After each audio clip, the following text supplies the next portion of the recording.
Subscribe பண்ணுங்க. அப்படியே பக்கத்துல இருக்க பெல் ஐகானையும் பிரஸ் பண்ணுங்க. மகர ராசியான உங்களுக்கு ராகு கேது பயிற்சி என்பது வருகின்ற 26ஆம் தேதி 4ஆம் மாதம் 2025 ராகு கேது பயிற்சி என்பது நடக்கும். ராகு கேது பயிற்சியால் மகர ராசியான உங்களுக்கு நற்பலன்களாக இருக்குமா, கெடுபலன்களாக இருக்குமா? நற்பலன்கள் என்பது அதிகமாக கிடைத்தால் வாழ்க்கையில் அடுத்த பிரச்சனைகளை தீர்ப்பதற்கு வசதியாக இருக்கும் என்று ஒவ்வொரு நாளும் நினைத்து கொண்டிருக்கக்கூடிய இந்த மகர ராசிக்காரர்களுக்கு ராகு கேது பயிற்சி எத்தகையான பலன்களை தரும் என்பதை சிறு விளக்கமாகவே நான் சொல்கிறேன். பதிவை கேட்குற மகர ராசியான நீங்கள் பொறுமை, நிதானம், அமைதி, கோபம் இருக்கக்கூடாது. எதற்காக எவ்வளவு சொல்கிறேன்னு கேட்டிங்கன்னாக்கா, உண்மையை நான் சொல்லும்போது ஒரு சிலருக்கு பிடிக்காமல் போயிடலாம். அதுவே உண்மையாக நடக்கும்போது ஆமாம் இல்லை உண்மைதான் நடக்குது அப்படின்னு சொல்ல தோன்றும். உண்மை என்பது கஷ்டம், கேட்கறதுக்கே கஷ்டம், மனவலி, துன்பம், இதை எப்பவுமே கொடுக்கும் உண்மை. பொய் என்பது நிலையாக இருக்கிற மாதிரி இருக்கும், ஆனால் நிலையில்லாமல் வாழ்வது தான் பொய். இதை எதுக்காக சொல்கிறேன்னு கேட்டீங்கன்னாக்கா, மகர ராசியான உங்களுக்கு ராகு கேது பயிற்சியால் நற்பலன்கள் என்பது பெரிதளவு இருக்காது. எதற்காக நற்பலன்கள் என்பது பெரிதளவு இருக்காது என்பதை விளக்கமாக சொல்கிறேன், பொறுமையாக கேளுங்க. இப்போ இருக்கக்கூடிய சூழ்நிலை மகர ராசியான உங்களுக்கு 7.5 சனி விலக போகிறது, நல்ல விஷயம்தான். அது மட்டும் இல்லாமல் 5ஆம் இடத்தில் இருக்கக்கூடிய குரு பகவானும் விலக போறார், இது கெட்ட விஷயம்.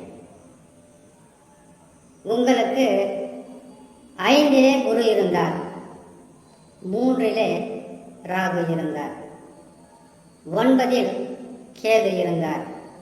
ஆனால் சொல்லக்கூடிய அளவிற்கு வெற்றிகள் என்பது அவ்வளவு சிறப்பாக இருந்திருக்காது.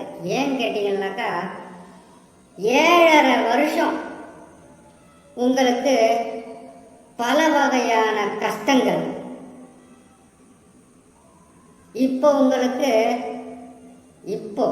இந்த பதிவை நான் போடுறது 2024 டிசம்பர் மாதம் நான் போடுறேன். இன்னைக்கு கூட மன நிறைவு இருக்காது உங்ககிட்ட. ஏன்னு கேட்டீங்கன்னாக்கா, ஒரு பக்கம் பிரச்சனை இருக்கும், இன்னொரு பக்கம் தொல்லைகளும் இருக்கும், இன்னொரு பக்கம் சிறிது சிறிதாக நன்மைகள் நடக்கும். பெரிதளவு நன்மைன்னு சொல்ல முடியாது. அந்த சிறிய நன்மையை கூட செய்கிறது ராகு, கேது, குரு. மகர ராசியான நீங்க ஒரு உண்மையை புரிஞ்சுக்கணும். 7.5 சனி பல ஆண்டு காலமாக பொருளாதாரத்தில் மிகப்பெரிய கஷ்டம், வருமானத்தில் தடைகள், குடும்பத்தில் நிம்மதி இல்லாத சூழ்நிலை, செய்கிற தொழிலில் பல பிரச்சனைகள் இருந்தாலும் ஓரளவுக்கு சரி செய்ய முடிகின்ற மாதிரி தான் இருக்கும். முழுசாக சரி இன்னும் செய்யலை. அது மட்டும் இல்லாமல் கடனாளிகளாக இருக்கலாம்.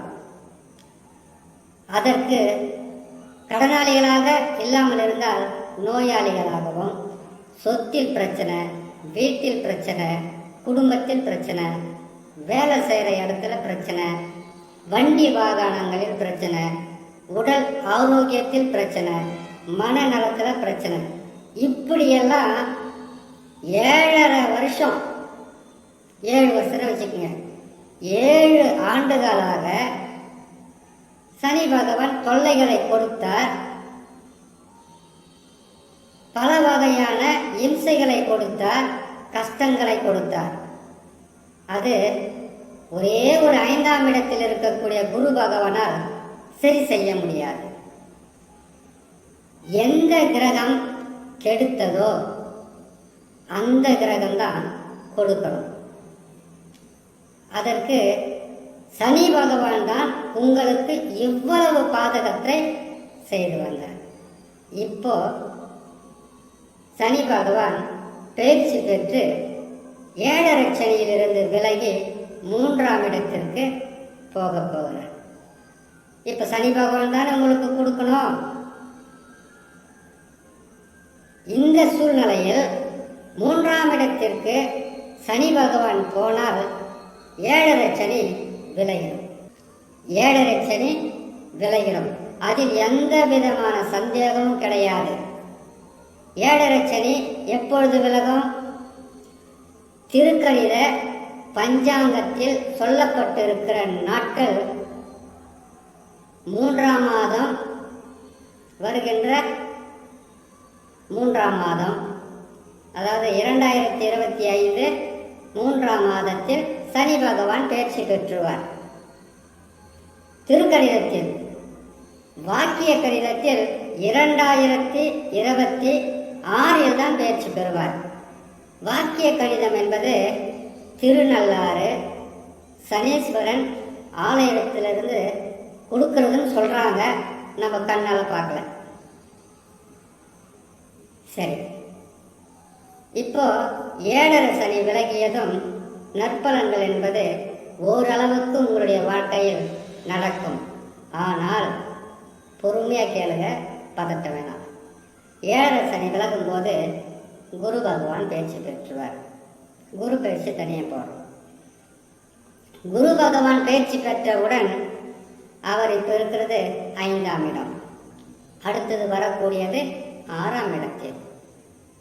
6ஆம் இடம் அவ்வளவு சிறப்பாக இருக்காது. சரி, சனி பகவான் பயிற்சி பெற்று 3ஆம் ராசியில் அமர்ந்தால் இதனால் வரையில் சனி பகவான் கொடுத்து வந்த கெடு பலன்கள், சனி பகவானால் உங்களுக்கு கிடைச்சிருந்த கெடு பலன்கள் விலகிடும். குரு பகவான் பாதகமான இடத்துக்கு வந்துடுவார். இந்த 2 கிரகங்களில் ஒன்று நன்மை, மற்றொன்று தீமை. இதற்கு இடையில் நடக்கக்கூடிய சர்வ கிரகங்கள், சாயா கிரகங்கள், கரும்பாம்பு செம்பாம்பு என்றெல்லாம் சொல்லக்கூடிய மாயை கிரகங்கள். மாய கிரகங்கள்னா திடீர் பணக்காரங்களை உருவாக்குறதும் இவங்க தான். பணக்காரனை ஏழையாக மாற்றுவதும் இந்த கிரகங்கள் தான். எப்படின்னு கேட்டீங்கன்னாக்கா, ரகசியமாக யாருக்கும் தெரியாம வளர்ச்சிகளை கொடுப்பதும், யாருக்குமே தெரியாம அவங்களை அழிக்கிறதும் இந்த சர்வ கிரகங்கள் தான். ராகு கேது.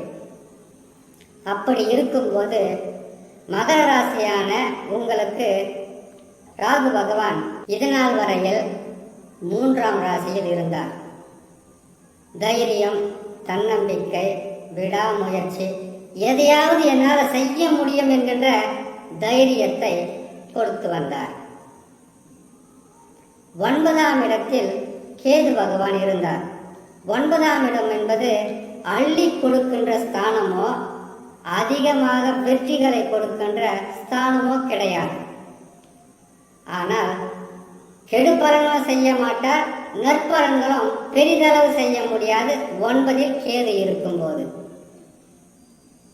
ஆனால் உதவிகள் கிடைச்சிருக்கும், நற்பலன்கள் ஓரளவுக்காவது நடந்திருக்கும். ஆஹா, அப்படி நடந்தாச்சு, ஓஹோ இப்படி நடந்தாச்சுன்னு என்னால் போய் சொல்ல முடியாது. காரணம், கிரகங்கள் இருந்த இடத்திற்கு தக்கவாறு பலன்களை கட்டாயமாக கொடுத்தே ஆகும். இப்போ ராகு கேதுக்கள் பயிற்சி பெற்று ராசிக்கு 2ஆம் இடத்தில் ராகு பகவான் வந்து அமருவார். ராசிக்கு 8இல் கேது பகவான் அமருவார். ஒரு பலனை சொல்லும்போது 4 கிரகங்களுடைய தன்மை அமர்ந்திருக்கக்கூடிய இடம், சனி பகவான் 7 சனி விலகில் 3ஆம் இடத்திற்கு போயிடுறார். நல்லது தான். சனி பகவான் கர்மக்காரகன். அதாவது நாம தெரிந்தும் தெரியாமலும் செய்த பழி பாவங்களை 7 சனி, அர்த்தஷ்டம சனி, கண்டக சனி, அஷ்டம சனிகளில் வரும்போது அந்த தெரிந்தும் தெரியாமலும் செய்த பாவங்களை பழி தீர்ப்பார். சரி, பழி மட்டும்தான் தீர்ப்பாரா? நல்லதே செய்ய மாட்டார் கேட்டாக்கா செய்வார். ராசிக்கு 3, ராசிக்கு 6, ராசிக்கு 11. இதில் மிகவும் பலமாக அள்ளி கொடுக்கின்ற ஸ்தானம் என்பது ராசிக்கு 11 தான். அப்படின்னாக்கா நீங்க 8 வருஷங்களுக்கு முன்னாடி மிகவும் சிறப்பாக இருந்தீங்கன்னு அப்படியே சொல்லிடலாம். 8 வருஷங்களுக்கு முன்னாடி பார்த்தீங்கன்னாக்கா வருமானம் பெருகி இருக்கும், சந்தோஷம் அதிகமாக இருந்திருக்கும், நிம்மதி இருந்திருக்கும், எல்லா வகையான நற்பலனும் கொடுத்திருப்பார். அப்படியா இருக்கு இப்போ வாழ்க்கை? 7 சனியில் சிக்கி பல வகையான இழப்புகள், பொருள் இழப்பு, அசிங்கம், அவமானம், செய்கிற தொழிலில் பல வகையான கஷ்டம், துன்பம், இது எல்லாமே சந்திச்சிருப்பீங்களே. 7 சனி என்பது சிறுக சிறுக மெல்ல மெல்ல ஒரு மனிதனுடைய வாழ்க்கை செல்லடிக்கிற மாதிரி போய்கிட்டே இருக்கும். அது விலகியாச்சு. சரி, ராகு பகவான் 2ஆம் ராசிக்கு வரப்போறார். 2ஆம் ராசியில் கும்ப ராசியில் ராகு பகவான் அமர்ந்தால் என்ன பலனை தருவார்? 2ஆம் ராசியில் ராகு பகவான் அமரும் போது ஆசை. என்ன ஆசை? திடீர் பணக்கார ஆசை வரும். எப்படின்னு கேட்டீங்கன்னாக்கா அளவுக்கு அதிகமாக சம்பாதிக்கணும். அவ்வளவு கஷ்டப்பட்டு இருக்கிறீங்க, உங்க மனம் வலிக்குது அந்த அளவுக்கு. ஏன்னு கேட்டீங்கன்னாக்கா 7 சனி நான் கூட சந்திச்சிருக்கிறேன்னே. திடீர் பணக்கார ஆகணுன்ற ஆசைகளை தூண்டி விடுவார். எப்படி? எதையாவது செய்து வாழ்க்கையில் வெற்றி பெறணும். இந்த குடும்பத்தில் இருக்கிற கஷ்டம், வாழ்க்கையில் இருக்கிற கஷ்டம், செய்கிற வேலை வர வருமானம் பத்தலை, ஒரு பக்கம் தொல்லைகள் தாங்க முடியல, எல்லா வகையிலும் செலவு செலவு செலவு செய்துட்டு கடனாக கேட்டால் கூட கையில் காசை வைத்து கொண்டு இல்லை என்று சொன்னவர்களை கண்ணால் பார்த்ததுண்டு. அவங்க கிட்ட எவ்வளவு கேட்டாலும் அவங்க பேசிய வார்த்தையால் மனம் வருத்தப்பட்டதுண்டு. அது சொந்தமாக இருக்கட்டும், இரத்த பந்தமாக இருக்கட்டும், நண்பர்களாக இருக்கட்டும், யாராக இருந்தாலும் 7 சனி பிடிக்கும் போது இருந்த சந்தோஷம் அது விடும்போது வாழ்க்கையிலே ஒரு சன்னியாசியை போல் எது செய்தாலும் உருப்படல் என்ற ஒரு பேரை ஒன்று வாங்கிக்கிட்டு இனிமே இந்த வாழ்க்கையில் என்ன நல்லது நடக்க போகுது, என்ன கெட்டது நடக்க போகுது, எல்லாமே நடந்துடுச்சுன்னு சொல்லக்கூடிய அளவுக்கு வருத்தம் இருந்திருக்கும். தசா நல்லா இருந்தவங்க, நான் சொல்லக்கூடிய பலன் திருமணம் ஆகாத இருக்கிறவங்களுக்கோ சிறு பிள்ளைகளுக்கோ இது பொருந்தாது. திருமணம் ஆனவங்களாக இருந்தாலும் தசா நல்ல நிலையில் இருந்தால் பாதகங்கள் பெரிதளவு இருந்திருக்காது, ஓரளவுக்கு தாக்கு பிடித்திருந்திருக்கலாம். தசா சரியில்லாதவங்க தான் படாத பாடுபட்டு இருப்பாங்க. அதுல திருமணம் ஆகாதவங்களுக்கு திருமணம் ஆகாதவங்களுக்கு பெருசா பொறுப்பு இருக்காது. திருமணம் ஆகாதவங்க தான் குடும்பத்தை எல்லாம் கட்டி காக்குறாங்க. இருந்தாலும் அவங்களுடைய பிரச்சனை கிடையாது. வேலையை செய்யணும், சம்பாதிக்கணும், முடிந்த அளவுக்கு குடும்பத்தை காப்பாற்றணும். குடும்பத்தை காப்பாற்றணும் அப்படின்னு சொல்ற அந்த வார்த்தையில குடும்பம் என்பது கணவன், மனைவி, பிள்ளைகள், உற்றார், உறவினர், அப்பா, அம்மா, இந்த சொந்த பந்தத்தையும் காப்பாற்றி அவங்க வேலை செய்கிறாங்க பார்த்தீங்களா, அந்த வேலையில கெட்ட பேர் வராத மாதிரி அதையும் காப்பாற்றிக்கிட்டு அதில் வரக்கூடிய வருமானத்தை கொண்டு எதுக்கு தான் பத்தலையே, அது செஞ்சா முடியல, இது செஞ்சா முடியலன்னு அந்த மனசு வலிக்கும் பாருங்க. அவ்வளவு கஷ்டமா இருக்கும் மகர ராசிக்காரர்களுக்கு. அது குடும்ப தலைவனாக தலைவியாக இருந்தால் தான் அந்த வழி தெரியும். இவ்வளவு துன்பங்களை அனுபவிச்ச நீங்க ராகு பகவான் 2ஆம் இடத்திற்கு வந்துடுவார். ஆசைகளை தோண்ட வைப்பார். ஆசை எதுக்காக வரும்? இழந்தது பெருசு, அதை எப்படியாவது பெறணும்னு நினைக்கணும். தவறான வழியில் இவ்வளோ கஷ்டப்பட்டுட்டீங்க, நிறைய துன்பப்பட்டுட்டீங்க. ஒரு சிலர் நல்லா இருந்திருக்கலாம், நான் சொன்ன மாதிரி தசா நல்லா இருக்கிறவங்க. அப்படி நீங்கள் கஷ்டப்பட்டு துன்பப்பட்டது உண்மையாக இருந்தால் இன்னும் ராகு கேது பயிற்சி பெற்றால் ஒரே ஒரு 1.5 வருஷத்திலே மாற போகிறதில்ல. மாறும், மாறாமல் இருக்காது. 7.5 சனியாக விலகி இருக்குது. இந்த 1.5 வருஷம் கொஞ்சம் பொறுமையாக இருக்கணும். ஏன்னு கேட்டிங்கன்னாக்கா ராகு கேதுக்கள் தவறான வழியில் தான் உங்களை கொண்டு செல்வார்கள். ஏன்னு கேட்டிங்கன்னாக்கா அதிர்ஷ்டத்தை நாம் நம்பி ஓடக்கூடாது. எப்பவுமே அதிர்ஷ்டம் என்பது உங்கள் ஜாதகத்தில் கொடுத்துருக்கும். இப்போ மகர ராசி நீங்கள் இருக்கீங்க. மகர ராசியில் தினமும் கூலி வேலை செய்கிற தொழிலாளியும் இருப்பாங்க, முதலாளியும் இருப்பாங்க. ஜாதகம் மாறுது இல்லையா? அவங்க பிறக்கும்போது கிரகங்கள் வலிமையாக இருந்திருக்கும். முதலாளியாக இருக்கிறவங்க கூட கஷ்டமாக தான் இருக்கும், தொழிலாளியாக இருக்கிறவங்களுக்கும் கஷ்டமாக தான் இருக்கும். நான் இல்லைன்னு சொல்லலை. இருந்தாலும் அவங்க முதலாளியாக இருக்காங்க, நீங்கள் தொழிலாளியாக இருக்காங்க. ஒரு சிலர் நடுத்தர வாழ்க்கையாக இருக்கும், மிடில் கிளாஸ் வாழ்க்கையாக இருப்பாங்க. ஒவ்வொருவருக்கும் மாற்றங்கள் இருக்கிற மாதிரி தசா மாறி இருக்கும். அப்படி தசா சரியில்லாமல் இருந்து நிறைய துன்பத்தை நீங்கள் அனுபவிச்சிருந்தீங்கன்னாக்கா 2இல் ராகு வரும்போது மிக கவனமாக இருக்கணும். ஏன்னு கேட்டிங்கனாக்கா இப்போ தான் நமக்கு எல்லா பிரச்சனைகளும் மண்டையில் போட்டு குழப்பிக்கிட்டு எதையாவது செய்து ஜெயிக்கணுன்ற தப்பான பாதை, தவறான பாதைக்கு கொண்டு போயிடுவார்.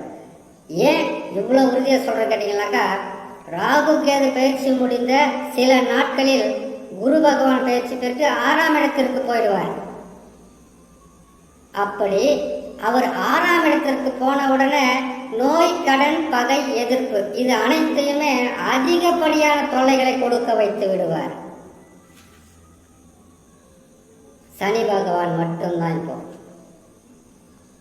ஏன்னு கேட்டீங்கன்னாக்கா ஆனால் 3 கிரகங்களும் பாதகம், சனி பகவான் ஒருவர் மட்டும்தான் சாதகம்.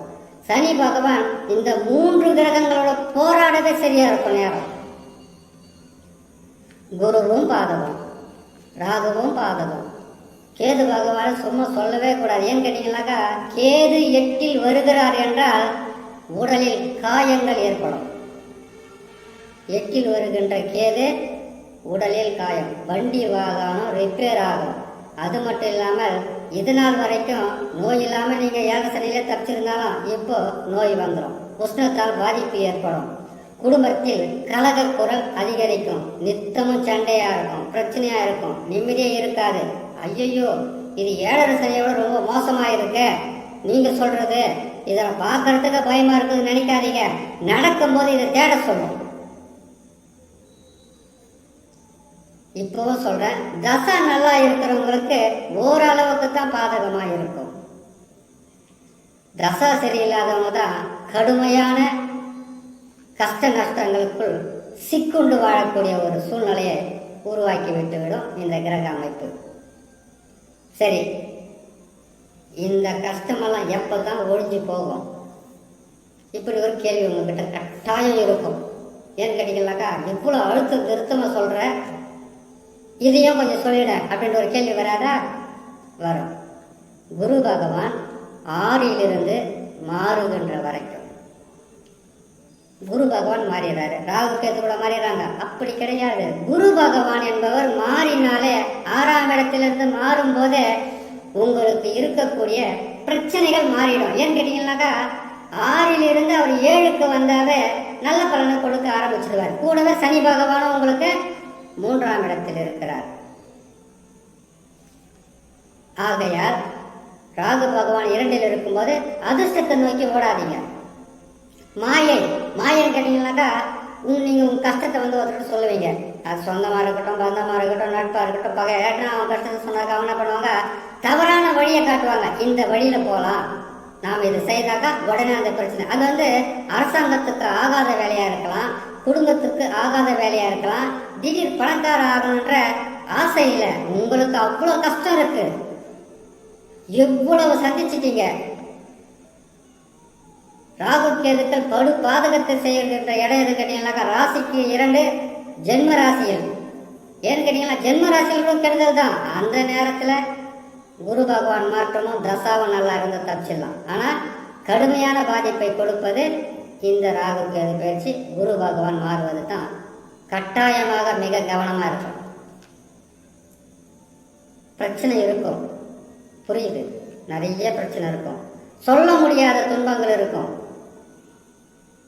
எவ்வளவு துன்பத்தை அனுபவிச்சு ராகு 3ல் இருக்கும்போது, கேது 9ல் இருக்கும்போது, குரு பகவான் 5ல் இருக்கும்போது இப்போதான் ஒரு பெருமூச்சை விட்டு கீழே வைக்காம அவ்வளோ சீக்கிரத்தில் வந்து சொல்லிட்டியா இந்த பலனெல்லாம் மனசு கஷ்டப்பட வேண்டாம்.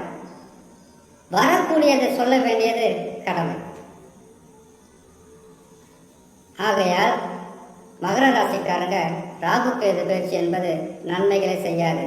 அதுவும் நமக்கு வருகின்ற வருமானம், உடல் ஆரோக்கியம், செய்கிற தொழிலில் லாபங்கள், கேட்ட இடத்துல காசு பணம் கிடைப்பது, திடீர் உதவிகள் கிடைப்பது, அது மட்டும் இல்லாமல் உங்களுக்கு குடும்பத்தில் கஷ்டமே வந்தாலும் நான் இருக்கிறேன்னு சொல்லணும்னு கேட்டீங்களா, அதுக்கு குருபலம் இருக்கணும். இப்போ குருபலம் இருக்கு, இல்லைன்னு சொல்லலை.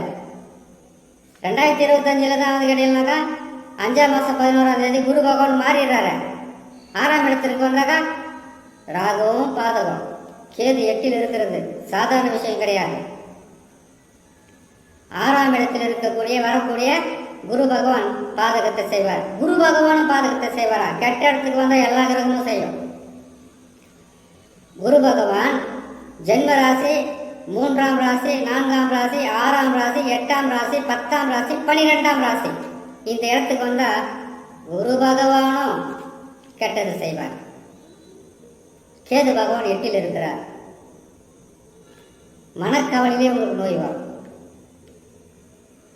மனக்கவலையிலே நோய் வரும். இப்போ கொஞ்சம் நெஞ்சம் பொறுமையாக இருக்கிற பிரச்சனைகள் அதிகமாக மாறிடும். இப்போ குடும்பத்தில் இருக்கிற ஒற்றுமை கொஞ்சம் கொஞ்சமாக குறைய ஆரம்பிக்கும். வியாபாரம் பின்னடைவை சந்திக்கும். தொழில் வருமானத்தை கொடுக்காது. கேட்ட இடங்களில் காசு பணம் கொடுத்தவங்க கூட உடனே கொடுன்னு கேட்பாங்க. இதெல்லாம் எவ்வளவு நாளைக்குன்ற ஒரு பயமும் கேள்வி இருக்கும். குரு பகவான் பயிற்சி பெறாரா? பயிற்சி பெற்றாருனாக்கா அவர் 1 வருஷம் பூரா கெடுபலன்களை கொடுக்க முடியாது. அவரால் 5 அல்லது 6 மாதம் மட்டும்தான் கெடுபலன்களை கொடுக்க முடியும். இதை நீங்கள் அனுபவத்தில் பார்க்கலாம். ஏன்னு கேட்டீங்கன்னாக்கா 5 மாதம் பலனை கெடுபலன்களை வாரி வாரி கொடுத்துக்கிட்டே இருப்பார், தாங்க முடியாத அளவுக்கு. அதையும் சொல்லிடலாம். ஆனால் வக்கரம்னு ஒன்று இருக்கு, அதிசாரம்னு ஒன்று இருக்கு. இது என்ன புதுசாக இருக்கு அப்படின்னு கேட்காதீங்க. அது ஜோதிடருக்கு தான் தெரியும். வக்கரனாக்கா பின்னோக்கி செல்வது, அதிசாரம்னா முன்னோக்கி செல்வது. அப்படி செல்லும் போது 6 மாதம் தாக்கு பிடிக்கல, உங்களுக்கு மாற்றங்கள் கட்டாயமாக தெரியும். இந்த நிலையில் மகர ராசியான நீங்கள் பொறுமை, நிதானம். உங்களுக்கு பலனை சொல்லும்போது 7 சனி விலகிடுச்சு, இனிமேல் நீங்கள் விட்டதையெல்லாம் பிடிக்க போகிறீங்க. இனிமேல் உங்களுடைய வாழ்க்கையில் வளர்ச்சியோ வளர்ச்சி. ஒரே ஒரு சனி பகவான், 3 கிரகம் ராகு கேது குரு, 3 பேர் பலமா ஒருத்தர் பலமா? நீங்களே புரிஞ்சுக்கணும். 3 பேர் தான் பலம். சனி பகவான் அவர்கள் செய்கின்ற கெடு பலனை முடிந்த அளவுக்கு தாக்கு பிடிக்கும். 3 பலம், ஒரே பலம். அவர் கொடுக்கணும்னு நினைச்சாலும் இந்த 3 கிரகங்களும் அதை தடுக்க ஆரம்பிக்கும். உங்களுக்கு கெடு பலன்களை செய்ய ஆரம்பிக்கும். இப்போ ஓரளவுக்கு உங்களுக்கு புரிஞ்சிருக்கும் என்ன நடக்க போகுதுன்று. அதனால் பொறுமை, நிதானம், இறை நம்பிக்கை, குலதெய்வ வழிபாடு, இஷ்ட தெய்வ வழிபாடு, எது நடந்தாலும் ஒரு சில மாதங்கள், ஒரு 6-7 மாதம் தாக்குப்பிடிங்க. குரு மாறிடுவார். குருனுடைய பலன்கள், கெடு பலன்கள் குறைஞ்சிடும். மாறிடுவார். கெடு பலன்கள் குறைஞ்சாதான் உங்களால், குருவின் கெடு பலன்கள் குறைஞ்சாவே தர்ம கர்மாதிபதி சொல்லக்கூடிய, கருமாதிபதினு சொல்லக்கூடிய சனி பகவானும் தர்மாதிபதினு சொல்லக்கூடிய குரு பகவான் 2 பேரும் பலமாயிட்டாக்கா ராகு கேதுவால் உங்களுக்கு தொல்லையே கொடுக்க முடியாது. அப்போதான் உங்களுக்கு 7 சனி விட்ட மாதிரி இருக்கும். கொஞ்ச காலம் பொறுமையாக 7.5 வருஷத்தையே தாங்கிட்டீங்க. ஒரு 6-7 மாதம் 8 மாதம் 1 வருஷம் கூட தாங்குங்களேன். இதுலேயே உங்களுக்கு ஒரு அனுபவ பாடம் இருக்கு இல்லையா? சொந்த பந்தம் இருந்தது, உதவி இல்லை, கொடுத்த காசை கொடுத்துருன்னு கேட்டாங்க. நண்பர்கள் இருந்தாங்க, உங்கள் கஷ்டத்தை பார்த்துட்டு கண்ணே தெரியாத மாதிரி விலைக்கு போயிட்டாங்க. கணவனுக்கு மனைவி பகை, மனைவிக்கு கணவன் பகை, கணவன் மனைவிக்கு பிள்ளைகள் பகை, பிள்ளைகளுக்கு அப்பா அம்மா பகை. இப்படியெல்லாம் பகைகளை உருவாக்கி, கஷ்டங்களை உருவாக்கி, காசு பணம் இல்லாமல், நிம்மதி இல்லாமல், சந்தோஷம் இல்லாமல் நீங்கள் பட்ட கஷ்டத்தை சொல்லணும்னு கேட்டீங்கன்னாக்கா இன்னைக்கு ராத்திரி பூரா சொல்லிக்கிட்டே இருக்கலாம். அதுக்கு ஒவ்வொரு பதிலும் டைமிங் எடுத்து சொல்கிறேன். இவ்வளோ சிக்கல் இருக்கிற நீங்கள் இன்னும் சில மாதங்கள் மட்டும் பொறுமையாக இருந்தால் போதும். அது எப்போதுலேருந்து ராகு கேது குரு பயிற்சி ஆனதுக்கப்புறம் சில மாதங்கள் பொறுமையாக இருங்க, வெற்றி பெறலாம். கிரகங்கள் தவறான தவறான பலன் தான் கொடுக்கும். தசா நல்லா இருந்தால் தாங்கி வர முடியும். தசா நல்லா இருக்கிறவங்க கோடீஸ்வரனாக வாழ முடியாது. அதுக்கு யோகம் வேணும். அந்த யோகன்றது லட்சத்தில் ஒருத்தருக்கு, 1000ல் ஒருத்தருக்கு, 100ல் ஒருத்தருக்கு தான் கிடைக்குமே தவிர எல்லாமே இருக்க முடியாது. அது மாதிரி இது அனுபவம். ஆகையால் மகர ராசியான நீங்கள் பொறுமை, நிதானம், இறை நம்பிக்கையுடன் கொஞ்ச காலம் பொறுமையாக இருங்க.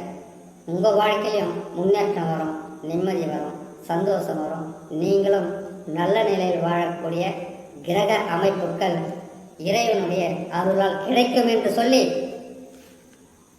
இன்னொரு நல்ல பதிவில் உங்களை நான் சந்திக்கிறேன். நன்றி, வணக்கம். மேலும் தகவலுக்கு எங்கள் சேனலை மறக்காமல் சப்ஸ்கிரைப் பண்ணுங்கள். நன்றி.